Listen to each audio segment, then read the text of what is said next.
Hi everyone, Dr. Timothy Gallagher here. Dr. Michael Marciello. And we're from Maragal Medical. This week we thought it would be a good idea to actually show you what's actually involved with this fall screen that we've been doing. We've been seeing some great success with it, and patients have been coming in, they've been getting a lot of great information, whether or not they're at risk for fall. And then it's been really cool, they've been able to set up an appointment with you so you can actually break it down and figure out what actually is causing the risk for fall. Yeah, as we've mentioned, there's many reasons for falls, and this really kind of helps to really tease it out. What is the problems, and we can kind of go through that both clinically and objectively with the machine. Yeah, that would be great. And I know a lot of patients have been having a lot of questions like, what's this robotics technology all about? You know, what's going to be involved? So in a few minutes, Ashley is going to actually take me through the fall risk assessment so that you can see firsthand what's involved with each exercise. And Dr. Marciello is going to briefly talk about, what each exercise is all about and what we're actually looking for. So stay tuned.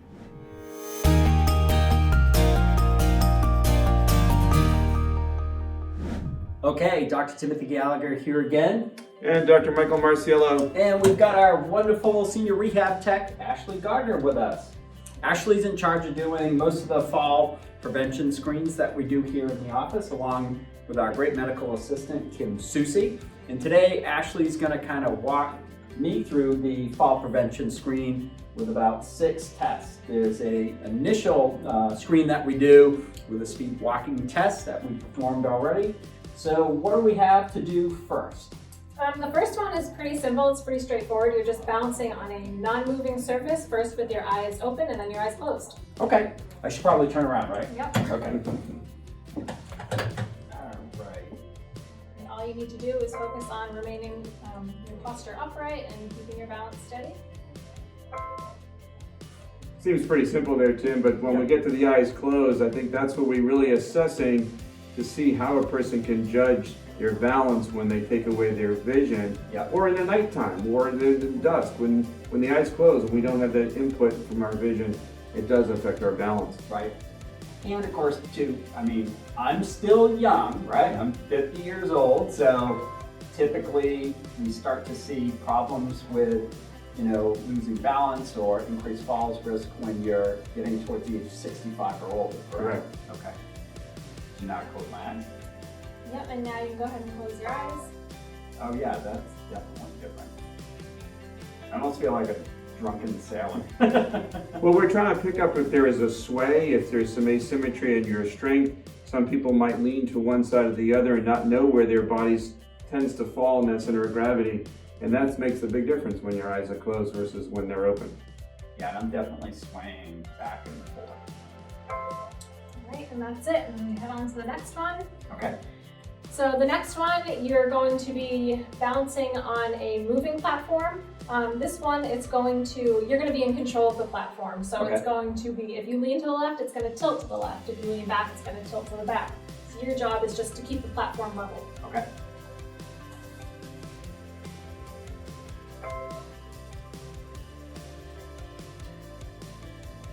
Again, we're really trying to look at, we're trying to see how your ability to use your muscles to keep it stable. And some people may be stronger in one area or another, or their center of gravity might be off, and this is where you need to find your center of gravity so you can maintain stability. Yeah, initially I had that little jolt, but okay, now I'm getting, and I can definitely feel like how my core kind of comes into play for sure. All right, so now the next one is the same thing. You're going to be trying to keep your balance on a moving platform. However, this time you're not in control. It's just going to be moving in a circular motion and you just need to go with it. Okay.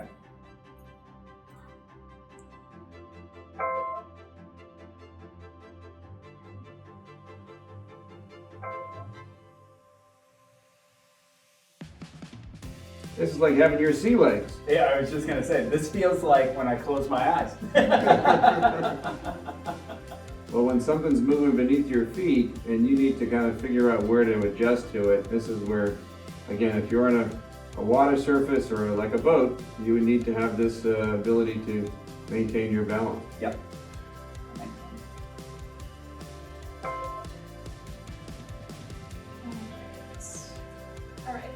So this next one is testing your reactive time. So the machine is going to try and throw you off balance by suddenly moving to the left, right, forward, backwards, and your job is to react to that and try and get back to center. Okay.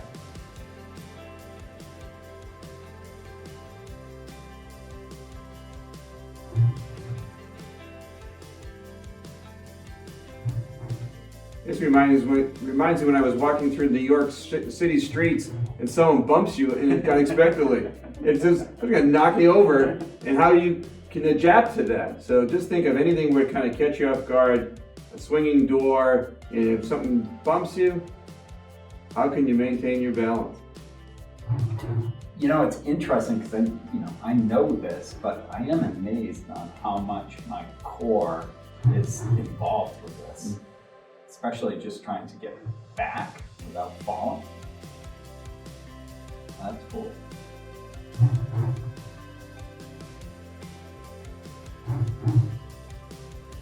All right, so the next one is limits of stability. This one is about weight shifting, and there's going to be a target on the screen, and it's going to keep moving up, down, left, right. And your job is to chase that target by shifting your weight into your toes, your heels, then your left foot and your right foot. Okay. Oh, that's tricky. This sounds like a perception issue, doesn't it? So it has to be visually seeing in front of you. Maybe that longer distance, a walkway that may be inclined or have a slope to it. And you need to be able to bring your center of gravity so you are upright all the time and not losing your balance relative to where your body space is going. Seems subtle, but I'm sure you're working hard at it. Yeah, definitely. Again, it's kind of combination core and then balance, and then just trying to keep it in the bullseye requires a lot of coordination.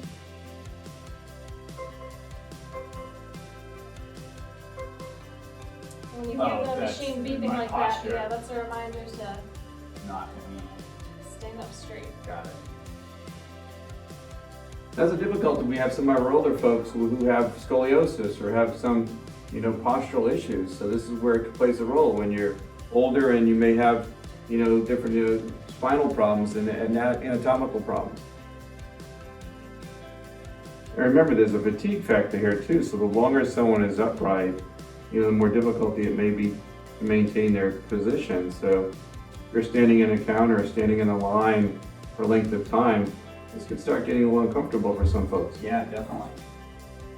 All right, so the next one, we're going to be using the chair. So you can go ahead and sit down. Okay. And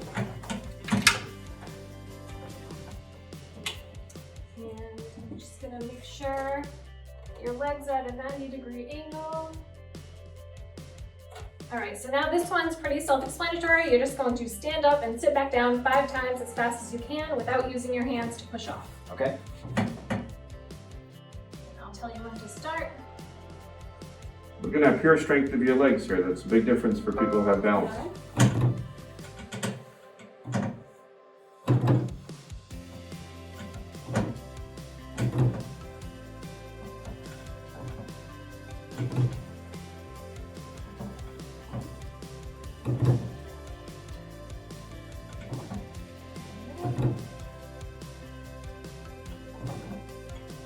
But this is a great way to get an understanding of what my overall risk for fall would be.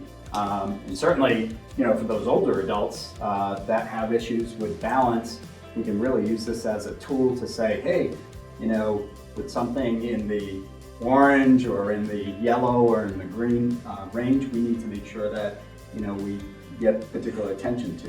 All right, that was really cool. I think I did pretty good. You did, not bad. So what is the big, we get this great report so the patient knows right off the bat if they're at risk for fall. Mm-hmm. What's next? Well, the next step from that is figuring out why you're at risk for fall and how you can prevent that. And you can do that by being further evaluated by Dr. Marciello. What do you typically see, Dr. Mike? Yeah, well, the computer actually puts the score together to give that risk, but we actually also have additional information that tells me where some of those difficulties are, swaying to the left, tilting forward to the back, where their center of gravity is off. So that gives me a lot of information, but then by going to the clinical examination, I can really assess if they're arthritic. if they have back pain problems or ankle or knee pain problems. And those are the things that we want to look at.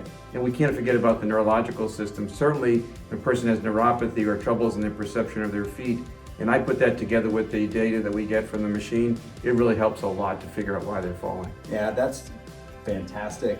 If you know of anybody that is at risk for fall, or if you yourself have fallen, you want to give our office a call, please click on the link below to get some more information about our practice.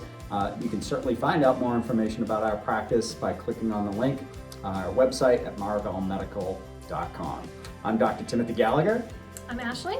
Dr. Michael Marciello. And we're from Maragal Medical. Thank you. We'll see you soon.